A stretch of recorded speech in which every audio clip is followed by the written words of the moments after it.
Good morning, everyone, and welcome to the Everyday Heroes podcast number 34. And today I have Whitney Berg, and she is here. She's the founder of Wing It with Whit. And basically, I want to let you know a few things about Whitney before we move on.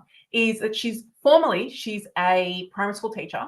She was also a special education teacher, and she knows what it's like to be around kids who are autistic, right? She knows what it's like to be in a classroom with kids who have developmental challenges, who are non-speaking. So she gets the ride, she gets the journey. Okay. She may not have lived it herself with her own children, but she understands what's going on. And I think that is a powerful ingredient when you are talking to mums. So Whitney is going to be speaking to us about some hacks. She's going to be talking to us about sensory stuff that we can do with our kids, regardless of their age, whether they are 2 or they're 22, right? It's important to know that autistic kids, really need that support, really need that idea of being able to just have that information, have that understanding of when the world seems too much, that they can use this as a way to really regulate their system.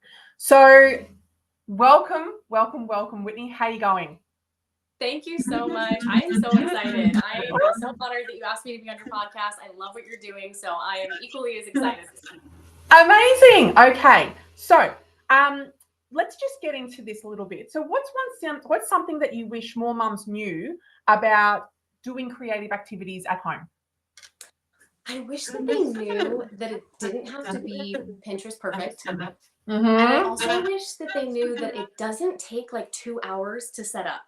Some of the best activities I've done with my students and with my kids are ones that were just thought up on the spot. It was like, oh, we have these materials, we have these resources in our home.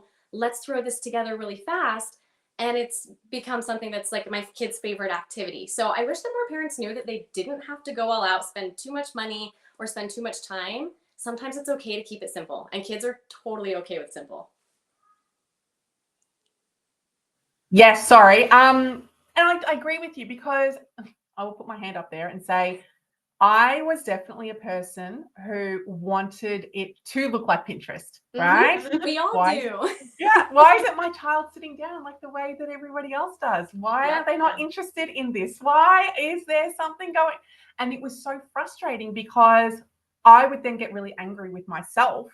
And then in turn, I would get frustrated with my child. I'd be like, why isn't this working? It looks like that in the Yeah. on the What am I screen. doing wrong to not Yep. get this result? Yes. Yep. Yes. And I think that a lot of mums feel this way. And I know I have spoken to so many mums who really embody that imposter syndrome, that they're not good enough, that they're not doing enough, that they're not living up to those expectations. Do I have those feelings from time to time? Yep. Always. Still Yes. battling that. Like, I don't think that stuff ever goes away, to be honest. No. So I think it's important for mums to realize that if it's done messy in the beginning, even if it's an absolute mismatch of everything, if the kids are enjoying it, that's all that matters. Exactly. Right? Because kids aren't going to remember how beautiful the craft looked. They're going to remember the fun that they had. They're not going to remember how, picture perfect it looked. They're just going to remember that you spent time with them, or that they had fun being messy and playing. Exactly. And so what's one craft supply that you would say that every parent should have in their house? Like, what is something, because obviously sometimes I'm a homeschooling mum, but obviously not everybody is a homeschooling mum. And so Sure. like, if you were going into a situation where you had a few things in your home, what would be the number one thing that you would want? There's two that comes to mind. I would probably keep pipe cleaners and then toilet paper rolls, because they're low cost and you can do so many things with them. Like pipe cleaners, you can use for art. You can put them in sensory bins. You can turn them into glasses. You can practice fine motor skills with beading in them. Like, there's so many things you can do with pipe cleaners. I think also toilet paper rolls, same thing. They're so versatile. You can turn them into binoculars. You can use them for stamping when you're doing art crafts. You can glue them together to make different shapes. Like, there's so many things. You can take a parchment paper or like a saran wrap and put it on the end of one toilet paper, and then put a flashlight with a sticker on the side and make shadows. The possibilities with toilet paper are truly endless, and you're already buying it anyway, so it's already in your house. So I have stacks of toilet paper and paper towel rolls in my playroom at all times. Okay, I need to know more about this stuff because Yes. it's so important, especially for parents to understand that it's not just because your child, if you think, because my autistic boy, he's 10, right? So I don't ever want parents to think, oh, well, he's grown out of that now. Like we're past that stage. No, kids are kids, right? Kids Yes. still want to be creative and still want to learn and are so, and especially when they're non-speaking, like or minimally speaking, like my son, it's important to have that as a way of communication, as a way of fun, as a way of learning, as opposed to let's just sit down and do a worksheet. Great. This is not exactly what we want. So I love that. I'm gonna have to get myself some more pipe cleaners. Yes. Even rice. You'll see back here, all of these containers in the back are rice. I keep rice when I dye it. It's amazing. You can do so many, you can do art with it. It's great for sensory play. That's another one that I think everyone should have in their house. Yes, yes. I remember back in the early days that my son would literally, the OT would bring colored rice and he would have happily just sat there and just like bored through the rice and he just loved it. And I never quite understood, like, I get it, but I don't get it. Like, I think I'm a bit more tactile adverse. So I'm like, I'm not touching the slime or like, I'll do Play-Doh, but slime is just a hard no. And my daughter the is texture, just, the sensory of it. But oh, rice is kind of nice that way because it's easy to clean up. And yes. kids really seem to love, especially nonverbal kids and kids that are very sensory sensitive, they love the sound of pouring it. You know what I mean? Like there's a lot of things about sand, or if sand is too tactile, that rice is a really good alternative. Okay, and so are these things that you would have used in your classroom with kids who had challenges, developmental challenges, or diagnoses? Yes. Yeah, I had a sensory bin in our classroom, and we would switch out what we had in there. And sometimes it was things like sand, sometimes it was things like tissue paper that they liked crunching. Sometimes it was black beans, just things that were going to be easy to clean. It just depended on what our theme was for the week. Yeah, right. Pretty, we need to stop overcomplicating things, because if you give a kid a bucket of water and some cups, they're going to stay busy for at least a little bit, hopefully. I see this a lot in the bath. When my son is in the bath, he will happily play there. It's a magical place. Yeah, I love it. So often, as mums, we are always looking at trying to take control of the situation, right? We're always like, I think that especially as a homeschooling mum, I feel like we're trying to recreate school, which is not what we want to do when we're trying to teach our kids at home. I just think it's just not what I can't say for everybody, but from what I have seen, it's just not how it works. And I'm pretty sure I would say everybody got it when we were in lockdown for COVID. Like I'm pretty sure that trying to recreate school at home just doesn't work. So then, and especially when you're dealing with autistic children, taking the child's lead, what does that really look like? And how do we really foster that when we're dealing with creativities in like activities and play and fun? How does that look like with them? I think it's just restructuring as adults our perspective of what success looks like. Yeah. And also just allowing the kids to transform the activity. I've had so many times where I've set up an activity with an intended result and it did not go that way. It went haywire and it became something completely different. But for me, it's like if they're staying engaged and they're enjoying it and it's something that it gives me more insight as to what they like or what their interests are, then why do I need to nitpick it? And why does it have to be the perfect result that I was expecting? I think that that's something that we need to work on as adults. And it's hard because as adults, we're kind of programmed to want to control everything. But that's the beautiful part about having kids and being around kids is like, they're kind of the same way. And by following their lead, it's really beautiful to see what they come up with and to see the creativity and just the little gears spinning in their mind to see how they work. It's a great way to figure out how they want to communicate with you. It's a great way even just to figure out how their day is going. Like there's been times where I've done art activities with my kids and I wanted them to do something and they turned it into something else. And I could tell by how the colors they were using or what they were drawing, how they were feeling.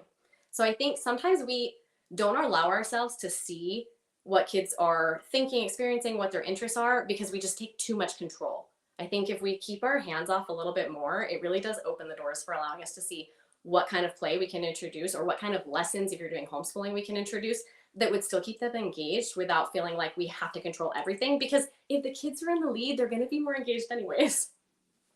I love that so much. And from the point of view, I wanted to ask you, so and obviously your children are younger, so this is good for parents who have younger children, but Mhm. would you actively just leave supplies out on a table so that they could come to the table and really just explore? Or are you more like, okay, now we're doing this and this is a more structured situation and this is what it's going to happen? I do both. I think it's totally fine to have an activity where you're like, oh, this is what I want us to do. But I think it's also really fun to do our own things. I have some stuff in my playroom where I just have random boxes. Here, I can show you one of them. I just have random boxes where I'll put like supplies, and it's just something for them to do where they just have to figure it out. So I'll have like Uno cards and a couple of random colors, and I just let them figure out what to do. So, like, whether that's they want to sort it by color, they want to sort it by numbers. They want to go find objects that match that color. They want to find objects that match that number. Or sometimes I'll just fill them with like tissue paper and glue and googly eyes.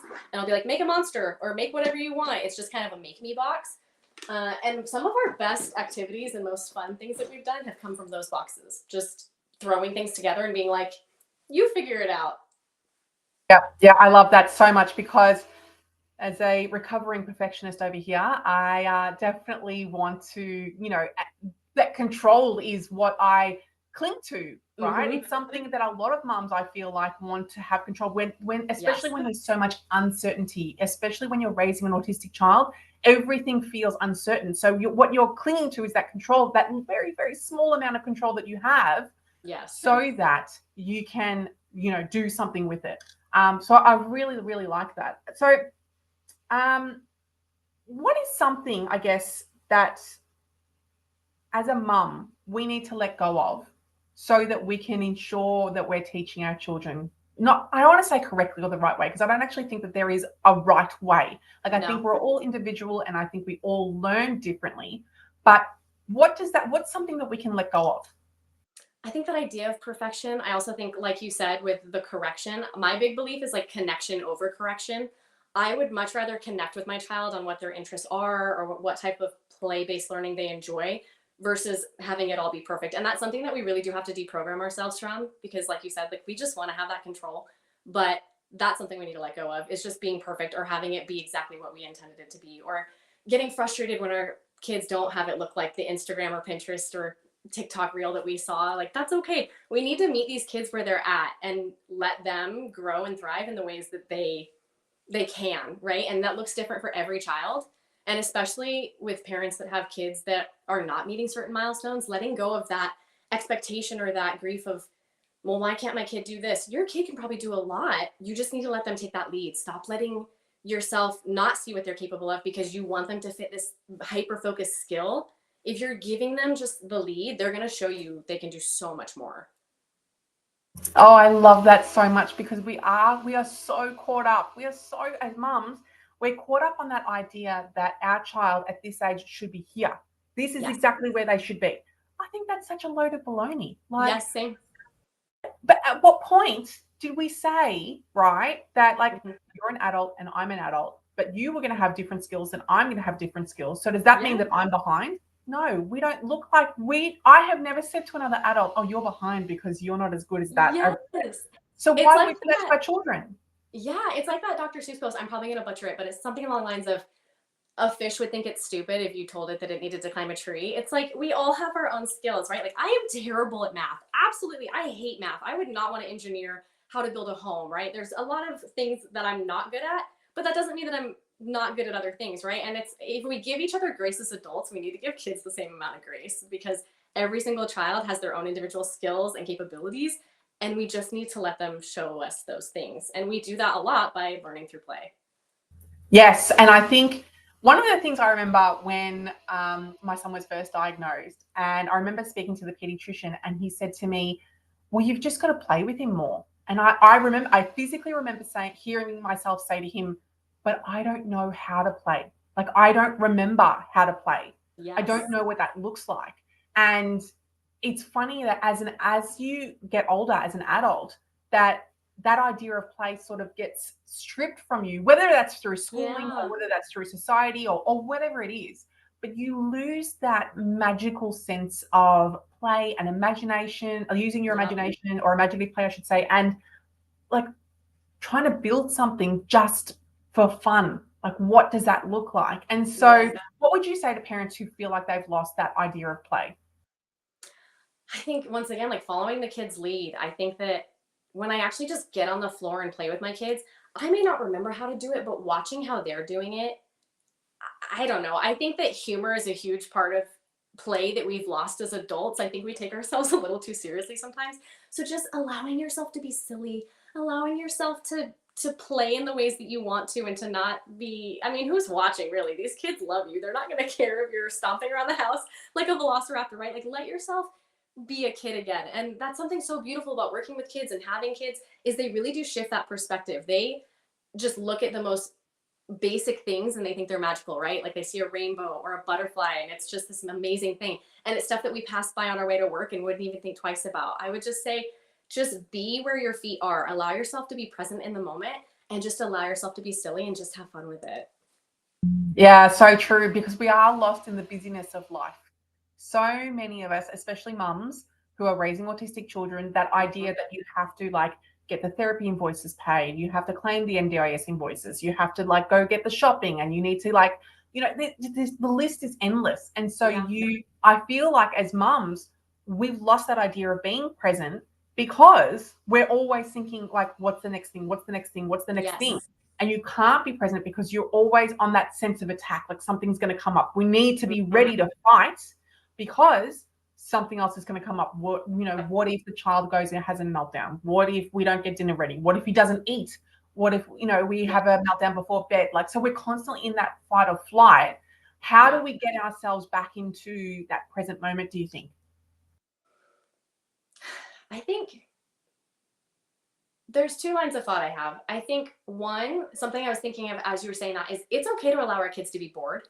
I think as moms, we guilt ourselves a little too much thinking we have to be being present doesn't always mean like actually sitting down and looking them at the eye and playing with them for hours on end, right? There's this concept I love, and I'm not saying that 3 minutes is enough, but I've seen things where they say, like spend 3 minutes in the morning, 3 minutes in the afternoon, and 3 minutes at night with just completely uninterrupted attention with your kids, and that's a very minimal amount of time.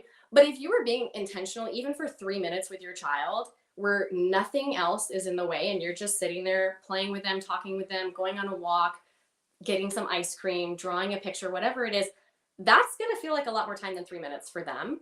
And I think it also just starting small like that, you might start for 3 minutes and realize you've been playing with your child for 15 minutes just because it was fun.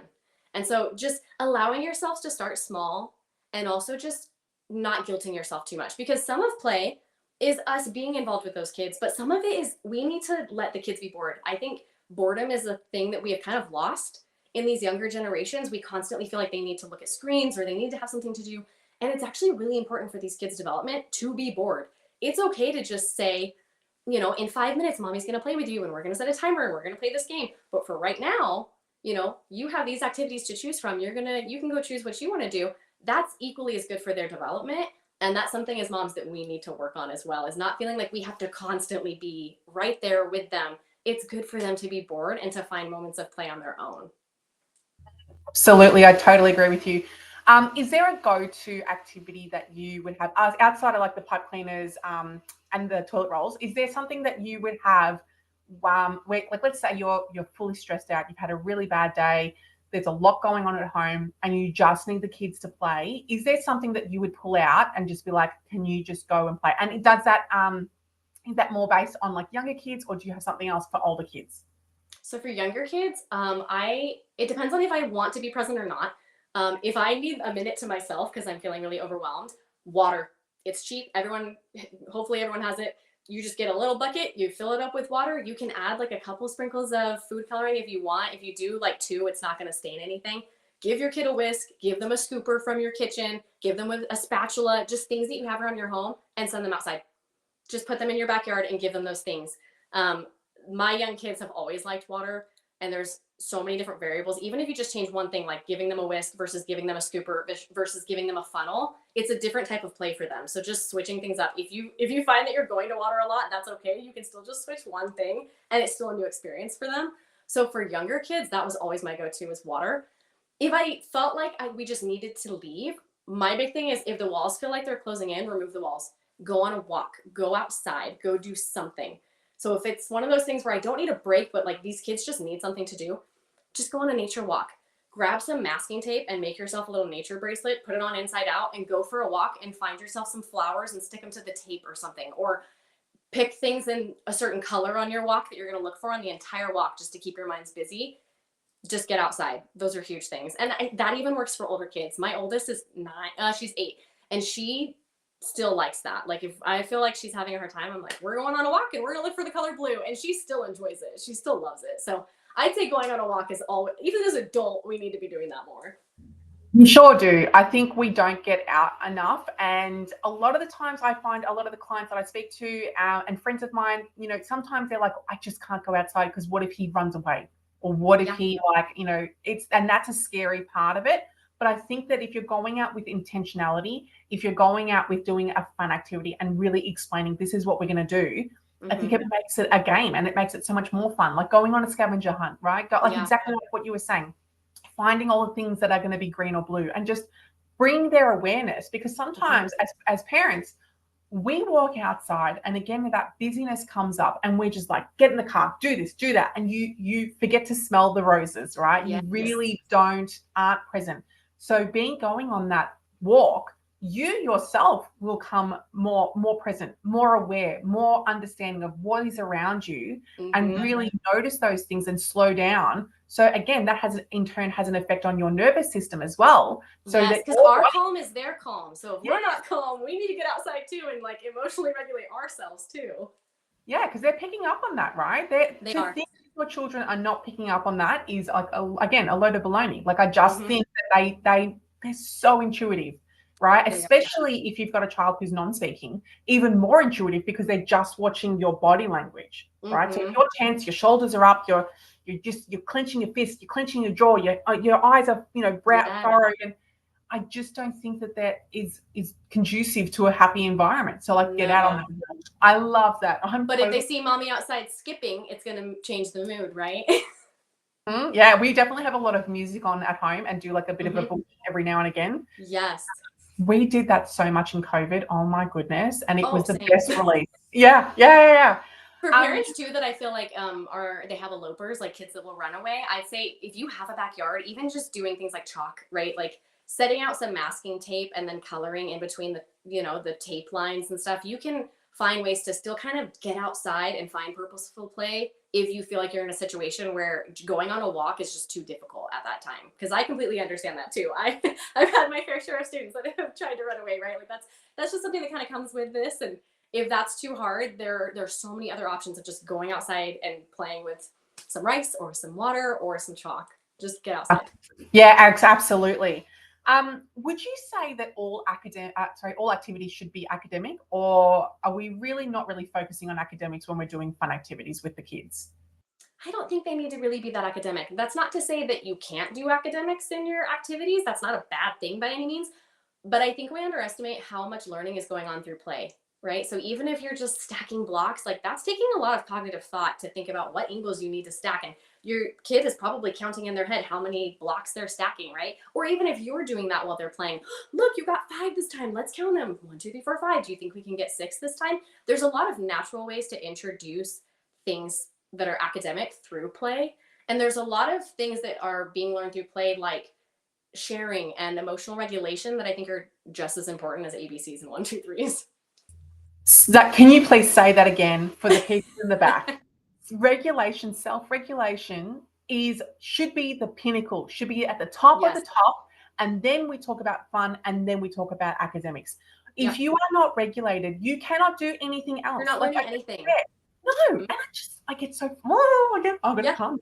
Because I'm the same way as an adult. If I'm having a rough day, I'm not going to be productive at work. I'm not going to be able to learn a new skill that I need to have at work. Like it's just not going to be my day. It's not going to happen. And the fact that we expect kids to perform tasks that we even as adults struggle with, I think it can be a problem. It's such a Lord, don't get me started, because this is a big one for me. And I hate this idea that, like you said, the kids are just going to naturally perform. They're not circus monkeys, people. Like we just need to give them some grace sometimes. That if you didn't sleep well and your regulation was off the charts, you can't tell me that you're going to go and sit down and be like, okay, I can't wait to do this math sheet. Amazing. Yes. Yeah, I And don't I know. think taking the time, this is more of like the teacher in me, but taking the time to understand where that frustration is coming from, right? All behavior is communication. And I think a lot of times we overlook the behaviors and just look at the things they need to be doing. You need to be learning this. This is a milestone you need to be needing. If there are behaviors that are coming up with things, we need to really look at what the root of the behavior is. Why is this child having a hard time with math? Why is this child always acting up when they're supposed to be reading? Why does this child really not like playing with water? There's things that this child is trying to communicate to you. And I think a lot of times we just overlook it because we're so focused on what they need to be learning that we're not learning what we need to learn from them. Even as a teacher, I had plenty of times where just taking them off, for a moment when they were frustrating and just asking, what's going on? What's wrong? Are you okay? And they would reveal things like, their parents were fighting. A sibling was having a hard time and didn't share their toy that morning, or even more real life challenges like my grandpa just died, really things that if I didn't take the time as an educator to sit and just ask, I would not have been as caring and as ready to help them to fulfill their potential for that day, right? Maybe all they have to give is 15%, but if I can help them give 15%, they still give 100% for that day, right? Like that's all they had to give. But if we're not taking the time to really understand what their behavior is communicating, we're not doing them justice and they're not going to be successful or not learn what they need to in the end, anyways. What would you do in the same situation where you had a non-speaking or a minimally speaking child and you were trying to understand what was going on for them? How would you approach that? It depends on if they're using a PEC system or not. If you have a picture system in place where you could do that, I would utilize that. I think art is a huge way for kids that are nonverbal to communicate, even just drawing pictures together and just looking at, are these characters smiling? Are they angry? Are these kids, using certain colors that like red that seem like they're angry? I think art is very important for kids that cannot communicate. And even just looking at what kind of toys they want to play with, right? If they're fighting with the toys, they might be angry, maybe not, but just taking note of the type of way that they're playing is a way to figure out maybe what they're trying to communicate to you. And would you say that's the same with echolalia? Like if they're using a lot of echolalia to Mm-hmm. either communicate or to not communicate, and just because they're reciting something that maybe they've read or heard. Absolutely. Yeah. Okay. Okay. That is amazing. Whitney, where can people find you? So it's on Instagram. It's Wing It with Whit. So it's WINGITWITHWHIT. It's a lot of WHIs and T's. I love it. And now, I know that you have a little freebie to share with the community. So can you share with them what exactly the freebie is and how they can find it? Yeah, so I actually have a few of them. The one that I'm featuring this week is it's a bug hunt. So all you have to do is you have to go to my Teachers Pay Teachers, which is just a website, and it's free. It's a free resource. You just have to print it, and I have an Instagram reel that shows you how to do it. So if you just look at my page, it's on there. But you just print it and cut them out, and if you shine a little flashlight, it'll show you little bugs. And I have a real version and a fake version because I know some kids are very fascinated by bugs, and some of them would like nothing to do with them. So I have cute little cartoon ones to try and differentiate that that activity. But I have those. But I have tons of free resources on my Teachers Pay Teachers that everyone's welcome to look at. Perfect. I will put that in the show notes, but I will also link it on socials so that people can get access to it. Winnie, I've got a couple of rapid fire questions for you. Are you ready? Yes. Yes. Okay. What is the best advice that you have ever received as a special needs educator? Ooh, that's a tough one. I think meet them where they're at. Meet them where they're at. Don't look at all these state standards and don't look at all these different milestones that these kids need to be. Don't worry so much on the goals of what you're trying to meet. Meet these kids where they're at. See what their interests are. See what they're capable of, and be willing to push them, but also recognize, everybody has their capabilities, and everybody has their ceiling, right? And everyone's ceiling is different. I think meeting kids where they're at, whether they're neurotypical or not, is important. Oh, I couldn't agree with you more. What's a sensory tool or a strategy that you swear by? Ooh, sensory tool or strategy. I mean, water is always a good one. Strategy, be silly. Like I said, humor is a huge way to invite kids to play. Also, just like I said before, switching up just one thing. We just overcomplicate play too much. And just if you have a sensory bin and it has rice in it, like I said, do a funnel or do a strainer or do a scooper or, add some money to make it look like it's a shop. You don't have to keep changing out all these different toys you can keep the same activity and just change one or two things. I utilize that strategy a lot where I'm just changing one or two things and it just becomes a new game for these kids. Yeah, absolutely. Is there a book that you would recommend? Ooh, relating to this topic or Whether just it's any, just in general, it doesn't necessarily need to be, but something that you have found has helped you either as a special educator or even as a parent.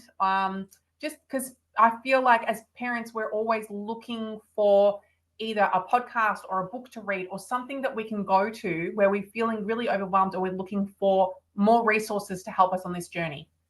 It's not exactly play-based, but Marie Kondo's book, The Art of Tidying Up, reading that helped me realize I didn't need to have as many toys as we did. That was a deep clean for me where it was like, I don't need all this stuff. And it's not bringing my kids joy and it's not bringing me joy. It's all cluttered. I can have a few basic things like paint and sand and rice in our playroom, and that's plenty. I think that really changed my mindset on what I needed to be keeping in our house. But I think a cluttered house is a cluttered mind, at least for me. Like if my house is cluttered, I'm flustered. And that book really helped me to reset and not feel like I had to keep all these things. Well, so and so really loves this toy. And oh, well, they played with this when they were 2 and now they're 7, but maybe I should just keep it for just memories, you know? And that's not a bad thing if it actually still giving you joy, but half the time it's really not. It's just cluttering your house and it's making you stressed. 100% on that. I definitely know that that is, I have gone through so many deep cleans, and I think it's so Yep. important to get rid of that stuff where someone else could, who's less fortunate could very much be using that, and we're Yep. holding it on to for what reason? Like, why do we need it? No, I love Yes. that. Do you have a favorite quote or mantra? Ooh. I think the one that comes to mind, I have so many that I love. Choose your hard is one of my favorites. I think life's going to be challenging no matter what you do, but choosing your hard, right? Like it's hard to be a good mom, but it's also hard to like not be involved with your kids. It's hard to be healthy and to work out. It's also hard to feel like you're not very strong and you're getting weaker by the day. I think choosing your hard, you just have to accept that life's going to be kind of tough, and choosing which path you want to take and how much control you want to have over it can really help. Oh, 100%, 100%. And it comes back to that perspective, right? That idea that we've got it hard. No, absolutely no doubt. I talk to parents every day and their hard is hard. Yes. Burying your child is harder, right? Mm-hmm. Yes. Like, I don't care. Like, I know that I have it hard. I know that the person down the street has it hard, but Yeah. I'm not putting my child in a casket and burying them in the ground. So, Yeah. like, let's for a second just, I don't know. And I know that parents are going to be like eye rolling me right now and be like, you Mm-hmm. don't know how hard it is. Yeah, I you haven't, don't understand. but we just for a second know that your child is breathing, right? To Yeah. know that we can really do this together. And it's sucky. And sometimes you want to scream and you want to yell and you want to punch someone or something. Yeah. Take a breath. Let's just re-energize. Take a Yeah. moment. Let's see what we can do to refill our cup. Yeah. Something my husband and I always tell each other is comparison is the thief of joy. That's another one we really live by, because you're right. Like it's really easy to kind of get into our own way and be like, oh, this is so hard. And that's not to say it's not, but it could always be worse, right? And someone's always going to have it better than you, but someone's also always going to have it worse than you. And keeping that perspective helps me to stay grounded. Yes, absolutely. What do you do when you're not feeling confident about the activity or a situation that you're presenting your children with? Mm, fake it till you make it. I think because they're gonna read that energy. If I'm not sure about it, they're not gonna be sure about it. So I don't know if that's the best advice, but I think just allowing yourself, and I think also it's okay to be scared and let your kids see that too. I'm not saying like you have to fake that you're always okay, but I think if you're nervous about something, you can either fake it till you make it or just expressing that. I've had so many times where I've had to tell my kids, even before this podcast, I was telling my kids, like, I'm a little bit nervous about this. Like, I really hope that it goes well, right? I talked through that with them. And I think that as parents, we feel like we have to be perfect. Our kids are going to figure us out one day when they're adults. So, like, we might as well help them to see that we're also human and that, it's better to talk through it and like to let them see what our emotional regulation looks like versus just like, oh, like you have to be perfect all the time. So I would say either fake it till you make it and just be confident, because sometimes doing that, being like, oh, I've got this, makes you realize you do.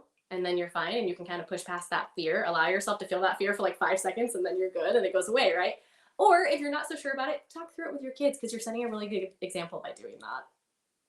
And I also think that showing your kids that you're presented with something really hard and you're still going to do it, right? Yes. Like Mm-hmm. we're scared, but we're going to do it anyway. I think that models what it looks like to have that resilience, to have that confidence that Yeah. we can do hard things. And sometimes we're not sure either, but we're going to push through that fear, push through that worriness, Yes. that scared, and then come out the other end, no doubt a warrior, no doubt, you've Mm-hmm. achieved something that you thought you couldn't do, but look Yeah. at you now. Yeah, I That's love that. another big mantra we have in our house is like, I can do hard things, right? And even as adults, like, we need to tell ourselves that too. I tell myself that in front of my kids all the time if I'm nervous about something. It's like, I can do hard things. Like, I don't know, the concept of, well, I haven't done it yet, so I think I can do it, is something I think that all of us should be implementing in our lives more.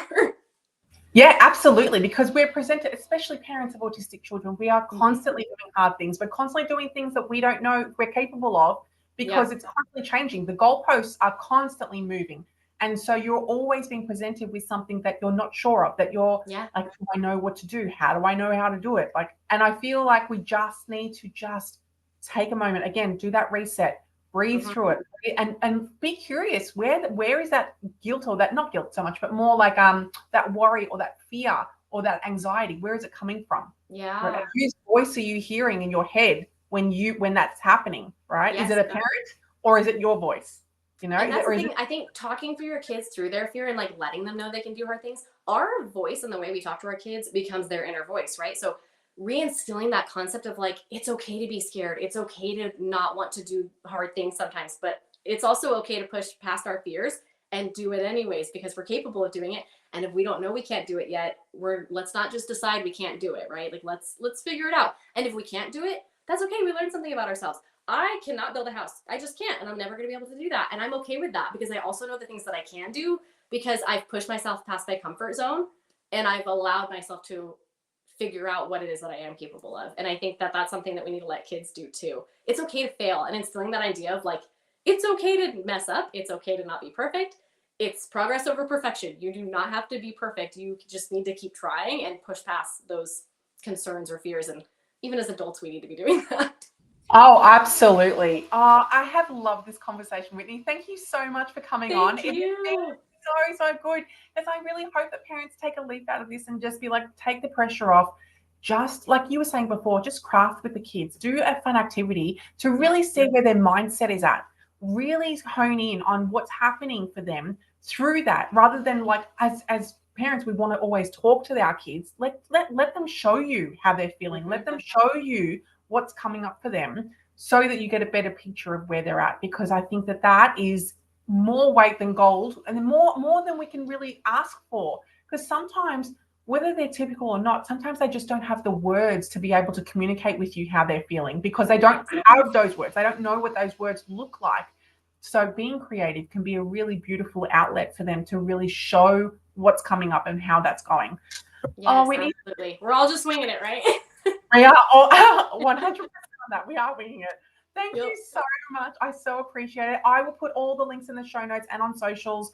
And yeah, we can go from there. Awesome. Thank you. It's been a pleasure. Thanks, Whitney. Yeah. Bye. Bye.